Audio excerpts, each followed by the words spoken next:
تعالیٰ علیہ وآلہ وسلم کی بارگاہ میں ایک شخص حاضر ہوا، فشکا الیہ الفقر، اس نے اپنے فقر کی شکایت حضور نبی پاک صلی اللہ تعالیٰ علیہ وآلہ وسلم کی بارگاہ میں عرض کی، تو آقا کریم علیہ الصلوۃ والسلام نے فرمایا کہ کیا تمہیں ایسا نسخہ ارشاد نہ فرماؤں کہ جس پر عمل کرنے کی برکت سے تیرا فقر دور ہو جائے گا، تیری محتاجی ختم ہو جائے گی۔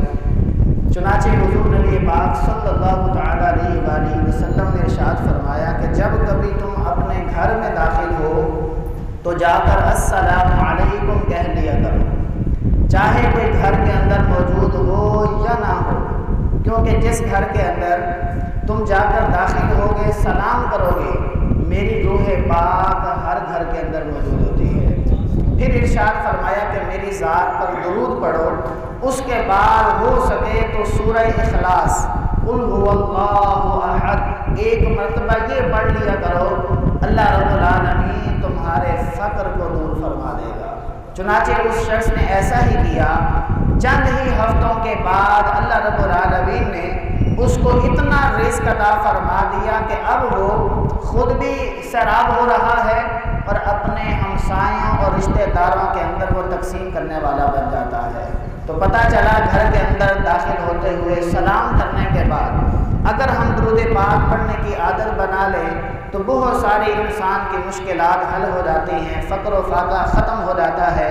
اللہ رب العالمین کی بارگاہ میں دعا ہے ہم سب کو نبی پاک صلی اللہ تعالیٰ علیہ وآلہ وسلم کی ذات و برکات پر کثرت کے ساتھ درود پاک پڑھنے کی توفیق عطا فرمائے۔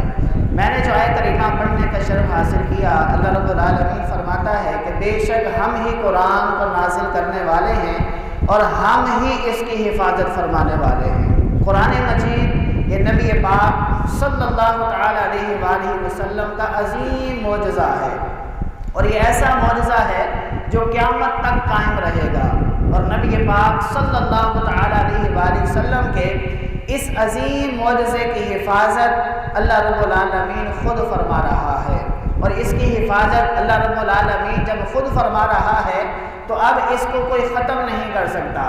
اس کے خلاف اگر کوئی سازشیں کر بھی رہا ہے تو وہ اس کی سازشیں ناکام ہو جائیں گی، ختم ہو جائیں گی، لیکن اللہ رب العالمین نے جو اپنی کتاب قرآن مجید حضور نبی پاک صلی اللہ تعالیٰ علیہ وآلہ وسلم پر نازل فرمائی، اس عظیم معجزے کی حفاظت اللہ رب العالمین خود فرما رہا ہے۔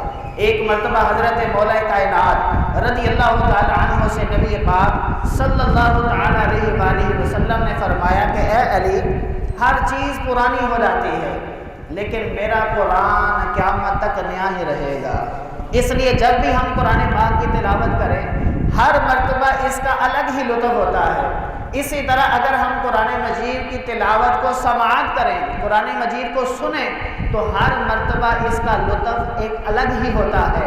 اس لیے ہمیں چاہیے حضور نبی پاک صلی اللہ تعالیٰ علیہ وآلہ وسلم کا یہ فرمان کہ قرآن نیا رہے گا، آپ اس کو پڑھ کے دیکھ لیجئے، جب جب آپ پڑھیں گے آپ کو الگ الگ لطف حاصل ہوگا۔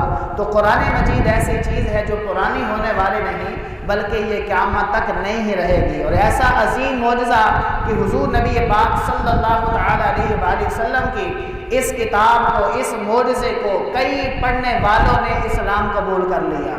مامون الرشید کا دور تھا، ایک یہودی ان کے پاس آیا اور کافی اچھی گفتگو کر رہا تھا، بڑا ادیبانہ کلام تھا، بڑی نفیس اور عمدہ گفتگو تھی۔ حضرت مامون الرشید نے اس سے کہا کہ تو کلمہ کیوں نہیں پڑھ لیتا؟ تھا وہ یہودی لیکن اس کا کلام کرنے کا انداز، اس کی گفتگو کا انداز اور بڑا اس کے اندر ادب تھا۔ آپ نے اسلام کی دعوت دی لیکن اس نے اسلام قبول نہ کیا۔ اس نے کہا کہ میں ابھی ریسرچ کر رہا ہوں، اگر مجھے موقع ملا تو میں اسلام قبول کر لوں گا۔ وقت گزرتا گیا، 1 سال کے بعد دوبارہ وہی شخص مامون الرشید کے پاس آیا اور فقہ اسلامی کے حوالے سے گفتگو کرنے لگا۔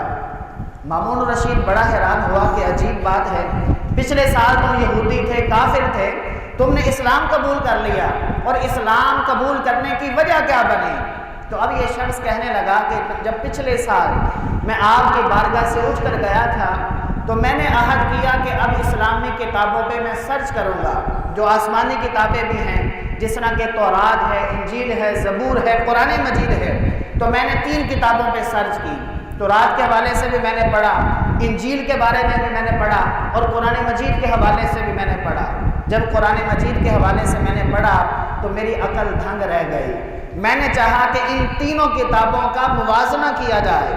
چنانچہ یہ شخص کہنے لگا، میں نے تورات شریف کے 3 نسخے تیار کیے، اس کے اندر میں نے تحریف کی، میں نے خود رد و بدل کیا، اور میں پھر یہودیوں کے بڑے بڑے جو علماء ہیں ان کے پاس گیا، اور ان کو جا کر میں نے کہا کہ یہ میں نے بڑی محنت شائقہ کے بعد تمہارے پاس یہ نسخے لایا ہوں، اس کی کچھ نہ کچھ مجھے اجرت دی جائے۔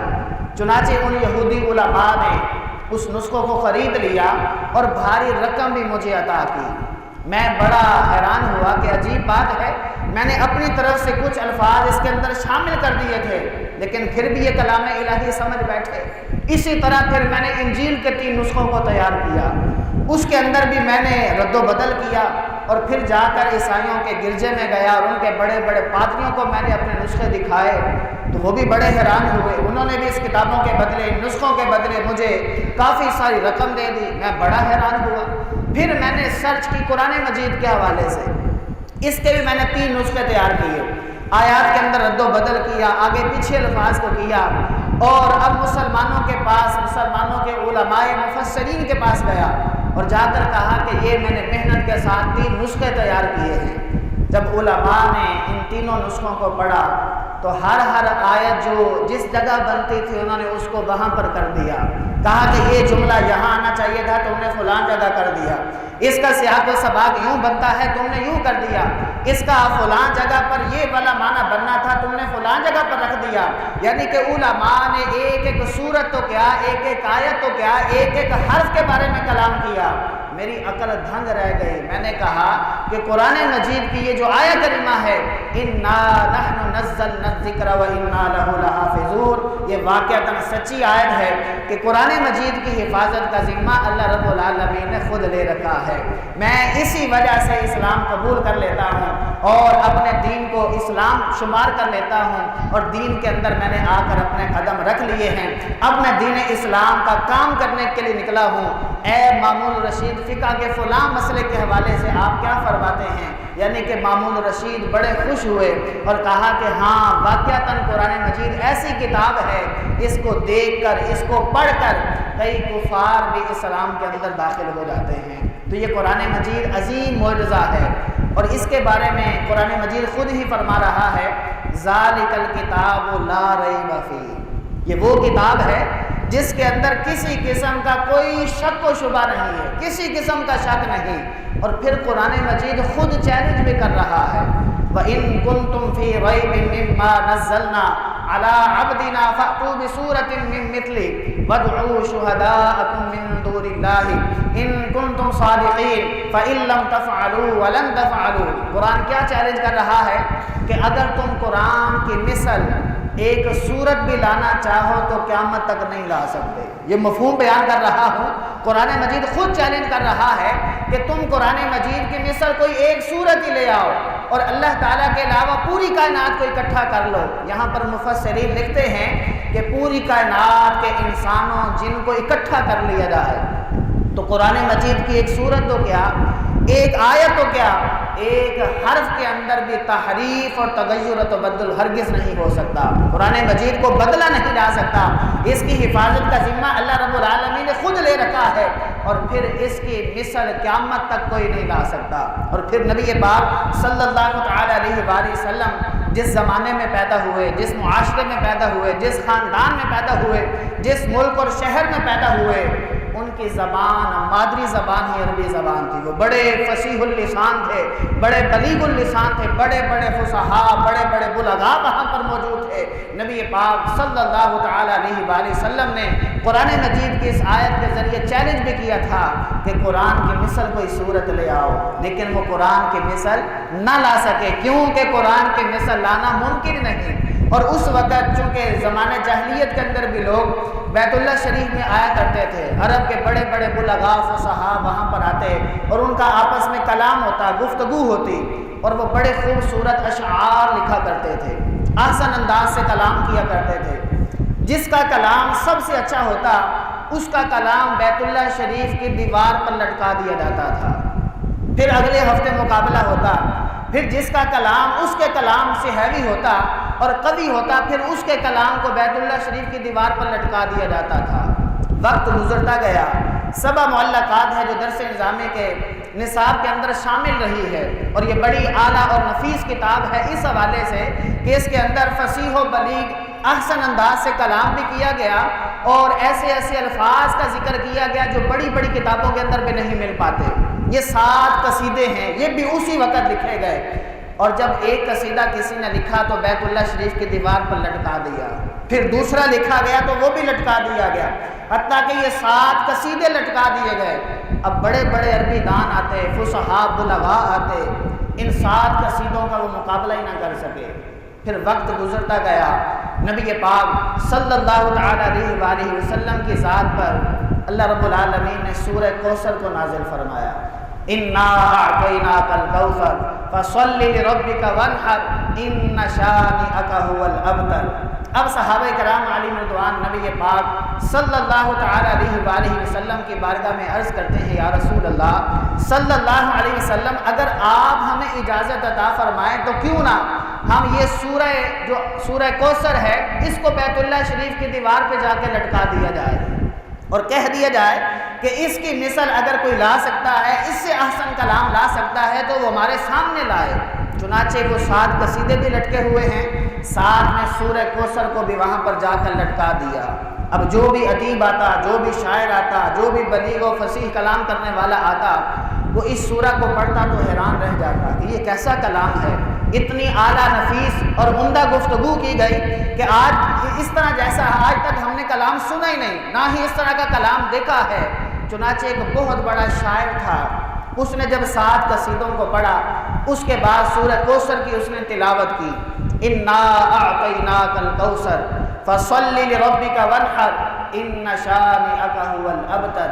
پھر وہ کیا لکھتا ہے، ما ھذا کلام البشر، کہ یہ والا کلام کسی بندے کا کلام ہی نہیں ہے۔ چوتھا جملہ وہ یہ لکھ گیا۔ وقت گزرتا گیا، 7 مہینوں تک سورہ کوثر وہاں موجود رہی، لیکن اس سے اعلیٰ کلام، اس سے قوی کلام، اس سے احسن کلام کوئی بھی نہ لا سکا۔ پھر کسی اور ملک سے ایک شاعر آیا، اس نے بھی ان 7 قصیدوں کو پڑھا۔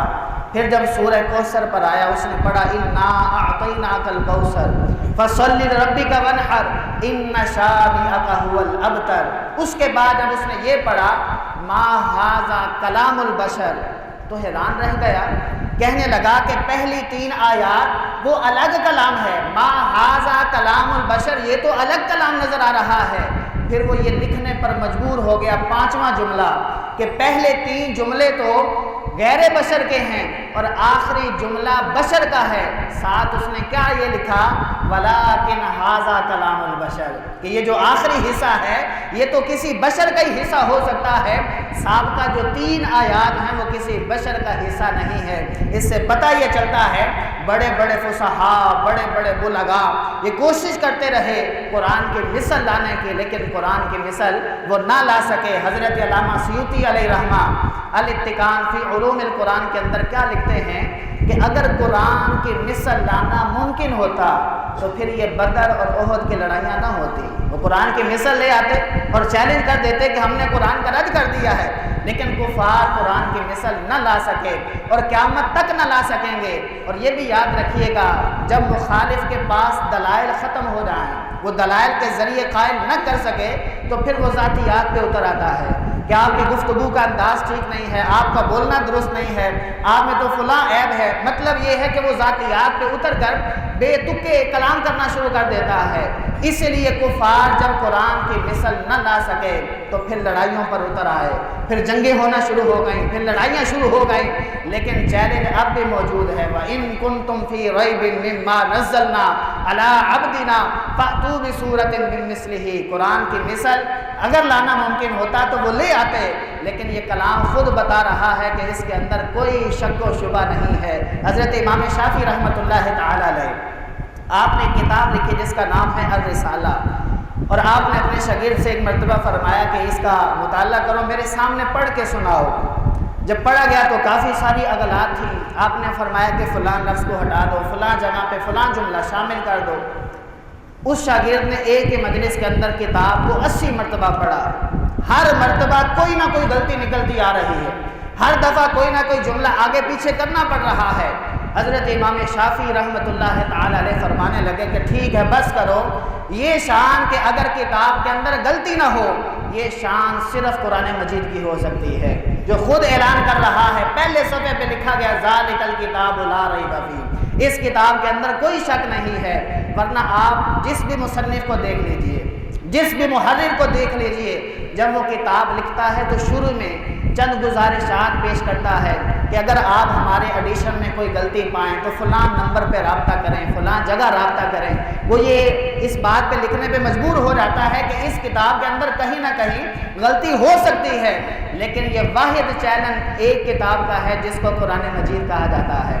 یہ خود چیلنج کر رہا ہے ذالک الکتاب لا ریب فیہ، اس کتاب کے اندر کسی قسم کا کوئی شک نہیں ہے، کوئی شبہ نہیں ہے، اس کے اندر کسی قسم کی کوئی غلطی نہیں ہے. یہ اللہ رب العالمین کا کلام ہے، یہ کلام الہی ہے جو خاتم النبیین صلی اللہ تعالی علیہ وآلہ وسلم پر نازل کیا گیا، اور یہ نبی پاک صلی اللہ تعالی علیہ وآلہ وسلم کا سب سے بڑا معجزہ ہے. اب یہ واقعات سنانے کا مقصد یہ ہے کہ قرآن مجید کی حفاظت کا ذمہ اللہ رب العالمین نے خود لے رکھا ہے. اگر کوئی دشمن، کوئی سازش کرنے والا قرآن مجید کے خلاف سازش کر بھی رہا ہے تو وہ چند لمحوں کے لیے ہے، وہ خود نیست و نابود ہو جائے گا، ناکام ہو جائے گا. قرآن مجید پر آج تک نہ کوئی حملہ کر سکا ہے، نہ تا قیام قیامت کر سکتا ہے. قرآن مجید کا ایک حرف بھی نہیں بدلا جا سکتا. جس طرح کہ میں نے عرض کیا کہ اگر پوری کائنات کے جنوں انس اکٹھے کر لیے جائیں، قرآن مجید کے ایک حرف کے اندر بھی تبدیلی نہیں ہو سکتی. آیت تو دور کی بات ہے، سورت تو دور کی بات ہے، پارہ تو دور کی بات ہے، ایک حرف کے اندر بھی تبدیلی نہیں ہو سکتی، کیونکہ اس کی حفاظت میرا رب خود فرما رہا ہے. پھر قرآن مجید ہم سے کیا تقاضا کرتا ہے؟ آج ہم قرآن مجید کے فضائل بھی سنتے ہیں، اس کے مناقب بھی سنتے ہیں. یہ بھی ہم نے سن رکھا ہے کہ قرآن مجید سب سے افضل کتاب ہے. پہلی ساری کتابیں ان کے احکامات منسوخ ہو گئے، قرآن مجید کا حکم قیامت تک باقی رہے گا. لیکن قرآن مجید ہم سے کیا تقاضا کر رہا ہے؟ علماء مفسرین نے لکھا کہ قرآن مجید کے بہت سارے حقوق ہیں. پہلا حق یہ ہے کہ قرآن مجید سے محبت کی جائے، اس سے پیار کیا جائے، اس سے الفت کی جائے، اس پر ایمان لایا جائے. اور دوسرا اس کا تقاضا یہ ہے کہ قرآن مجید کی تلاوت کثرت سے کی جائے. قرآن کا یہ حق ہے کہ اس کی تلاوت کی جائے، لیکن آج مسلمان اس چیز سے غافل ہوتا نظر آ رہا ہے. قرآن مجید گھر کے اندر 10 الماریوں کے اندر موجود ہیں، اور گھر کے اندر کئی افراد ہونے کے باوجود ایک قرآن مجید کو بھی نہیں چھوا جا رہا. قرآن مجید کی تلاوت بھی نہیں کی جا رہی، بس تاک کے اندر سجا کے رکھ دیا. بعض گھروں میں الماریوں کے اندر رکھ دیا گیا، اوپر مٹی کے اثرات بھی موجود ہیں، لیکن قرآن مجید کو صاف نہیں کیا جا رہا، اس کا ادب نہیں کیا جا رہا. جبکہ قرآن کا یہ حق ہے کہ مجھ سے پیار کیا جائے. اور جو من احب شیئا اکثر ذکرہ، جو جس سے پیار کرتا ہے وہ اس کا ذکر کثرت سے کرتا ہے. اگر ہم قرآن کے محب ہیں، قرآن سے پیار کرنے والے ہیں، تو پھر ہم اس کا ذکر کیوں نہیں کرتے؟ اس کو ہم یاد کیوں نہیں کرتے؟ اس کی تلاوت کیوں نہیں کرتے؟ اس کے پیغام کو آگے لوگوں تک کیوں نہیں پہنچاتے؟ تو قرآن مجید کا پہلا حق یہ ہے کہ اس سے محبت کی جائے. دوسرا حق یہ ہے کہ قرآن مجید کی تلاوت کثرت کے ساتھ کی جائے. اور ہمارے بزرگان دین نے اس حق کو ادا کر کے رکھ دیا. نبی پاک صلی اللہ تعالی علیہ وآلہ وسلم کی ذات تو براء البراء ہے، آپ کے مقابلے میں تو کوئی نہیں آ سکا. آپ نے قرآن مجید کی اتنی تلاوت کی، جس طرح کہ میں نے پہلے بھی کئی بار عرض کیا کہ ایک رکعت کے اندر قرآن مجید کی پوری ایک منزل کی تلاوت فرما لیا کرتے تھے. قرآن مجید کی 7 منزلیں ہیں، ایک منزل ایک رکعت کے اندر ختم فرما لیا کرتے. یہ وہ نبی علیہ الصلوۃ والسلام ہیں جو امام الانبیاء ہیں، جو ساری کائنات کے سردار ہیں. آپ قرآن مجید سے اتنا پیار کریں اور ہم امتی ہو کر قرآن مجید سے پیار نہ کریں تو یہ کیسا امتی ہے؟ نبی پاک صلی اللہ تعالی علیہ وآلہ وسلم کی تعلیمات کے ذریعے صحابہ کرام علیہ رضوان نے قرآن کی محبت کو اپنے سینے کے اندر سما لیا اور قرآن سے اتنا پیار کیا کہ حضرت عثمان غنی رضی اللہ تعالی عنہ کے بارے میں آتا ہے کہ آپ پوری رات کے اندر قرآن مجید مکمل فرما لیا کرتے تھے. ایک ایک رکعت کے اندر مکمل قرآن مجید پڑھ لیا کرتے تھے۔ حضرت امام اعظم ابو حنیفہ رضی اللہ تعالیٰ عنہ صرف ماہ رمضان میں 63 قرآن مجید ختم فرمایا کرتے تھے۔ یہاں بندے کی عقل حیران ہی رہ جاتی۔ یہ کوئی عجیب قسم کے انسان تو نہیں تھے، وہ بھی انسان ہی تھے۔ اللہ رب العالمین نے ان کو بھی 2 ہی ہاتھ عطا فرمائے، 2 ہی ٹانگیں عطا فرمائیں، 2 ہی آنکھیں عطا فرمائی دی، لیکن اللہ تعالیٰ نے ان پہ خاص کرم فرمایا تھا، ان کے دلوں میں شوق پیدا کیا تھا، محبت کو پیدا کیا تھا۔ آج ہمارے دلوں کے اندر قرآن مجید کی محبت کیوں نہیں ہے؟ آج ہمارے اندر پیار کیوں نہیں ہے؟ کیونکہ ہم دنیا کے اندر ملوث ہو گئے، دنیا کی رنگینیوں کے اندر کھو گئے، اور قرآن مجید کی تلاوت سے ہم بالکل دور ہوتے چلے جا رہے ہیں۔ ہمارے بزرگان دین کے بارے میں آتا ہے، حضرت احمد ثابت بنانی رحمۃ اللہ تعالی علیہ، آپ ہر روز قرآن کی تلاوت کرتے تھے۔ جب آپ کا وصال ہوا تو وصال کے بعد جب آپ کی قبر مکمل تیار کر لی گئی تو ایک اینٹ سڑک کر نیچے گر گئے۔ کسی نے جھانک کر دیکھا تو آپ قبر میں کھڑے ہو کر قرآن مجید کی تلاوت فرما رہے ہیں۔ کسی نے آپ کی شہزادی سے پوچھا کہ ان کا عمل کیا تھا؟ وہ فرمانے لگی کہ یہ ساری زندگی قرآن اور نماز پڑھنے کے بعد دعا کیا کرتے تھے کہ اے باری تعالیٰ، اگر تو کسی کو قبر کے اندر نماز اور قرآن پڑھنے کی سعادت عطا فرمائے تو مجھے ضرور فرمانا۔ یہ راوی لکھتے ہیں کہ جب کبھی ان کی قبر سے گزر ہوتا ہے تو قبر کے قریب سے کستوری کی خوشبو بھی آ رہی ہوتی ہے اور قبر کے اندر سے قرآن پڑھنے کی آواز بھی آ رہی ہوتی ہے۔ تو پتہ چلا جو قرآن سے محبت کرتا ہے، قرآن سے پیار کرتا ہے، پھر قرآن مجید بھی اس کی حفاظت کرتا ہے، قبر کے اندر بھی اس کو کامیابیاں دلاتا ہے۔ یہ قرآن مجید کا ذکر آج کیوں کیا جا رہا ہے؟ کیونکہ مخالفین آئے دن کوئی نہ کوئی سازش کر رہے ہیں۔ ان کا یہ دعویٰ ہے کہ اگر شعائر اسلام کو ختم کر دیا جائے تو معاذ اللہ مسلمان ختم ہو جائیں گے۔ بیت اللہ شریف پر بھی انہوں نے حملہ کرنے کی کوشش کی، لیکن اللہ تعالیٰ نے ابابیلوں کے ذریعے حفاظت فرمائی۔ مدینہ الرسول کے اندر بھی انہوں نے حملے کرنے کی کوشش کی۔ خود نبی پاک صلی اللہ تعالیٰ علیہ وآلہ وسلم کے ناپاک خاکے بنائے گئے، اور اب قرآن مجید کے خلاف سازشیں کی جا رہی ہیں۔ اب اگر یہاں پر بندہ کہے کہ ہم کیا کر سکتے ہیں، یہ کام تو حکومت کا ہے، تو اگر حکومت کا کام ہے تو ہمارے ذمہ کیا کام ہے؟ ہمارے ذمہ کام یہ ہے کہ ہم قرآن کے پیغام کو عام کریں۔ آج اگر مسلمانوں کی تعداد 1.5 ارب ہے، ہر بندہ قرآن کی تلاوت کرنا شروع کر دے تو مخالفین ڈر جائیں گے، کانپ جائیں گے کہ ہر بندہ قرآن کی تلاوت کر رہا ہے۔ اب غیر شرعی مواد سوشل میڈیا پہ اپلوڈ کر دیتے ہیں، کوئی گانے لگا رہا ہے، کوئی باجے لگا رہا ہے، کوئی ڈانس لگا رہا ہے۔ آپ آج عہد کریں کہ ہم سوشل میڈیا کو ٹھیک ہے یوز کر رہے ہیں، اس کا اچھا استعمال کریں۔ آپ آج فیس بک پہ قرآن مجید کی تلاوت کو اپلوڈ کر دیں، اچھی پوسٹ کو اپلوڈ کر دیں، قرآن مجید کے صفحات کو اپلوڈ کر دیں۔ آپ ٹویٹر یوز کر رہے ہیں، انسٹاگرام یوز کر رہے ہیں، واٹس ایپ یوز کر رہے ہیں، آپ اپنے سٹیٹس پہ غیر شرعی مواد نہیں بلکہ قرآن مجید کے پیغام کو عام کریں۔ آپ جب قرآن مجید کے پیغام کو عام کریں گے پھر دیکھیں کفر کیسے لرزہ ہوتا ہے، کیسے کام جاتا ہے کہ مسلمانوں کے سینوں کے اندر اب بھی محبت قرآن موجود ہے۔ وہ یہی تو چاہتے ہیں کہ اس محبت کو نکالا جائے اور اس محبت کو ختم کیا جائے، مسلمانوں کے ضمیروں کو مردہ کر دیا جائے۔ لیکن یاد رکھیے گا، جن کے سینوں کے اندر قرآن محفوظ ہے، جن کے سینوں کے اندر رب تعالیٰ کا کلام موجود ہے، وہ سینے مردہ نہیں ہوں گے، وہ سینے جاوید اور زندہ رہیں گے۔ قبر کے اندر بھی چلے جائیں تو ان کی قبر سے قریب سے، قبر کے اندر سے میں نے عرض کیا تلاوت کی آوازیں آ رہی ہیں۔ مجھے بتائیں آج داتا صاحب کی قبر زندہ ہے یا مردہ ہے؟ قبر زندہ ہے بالکل۔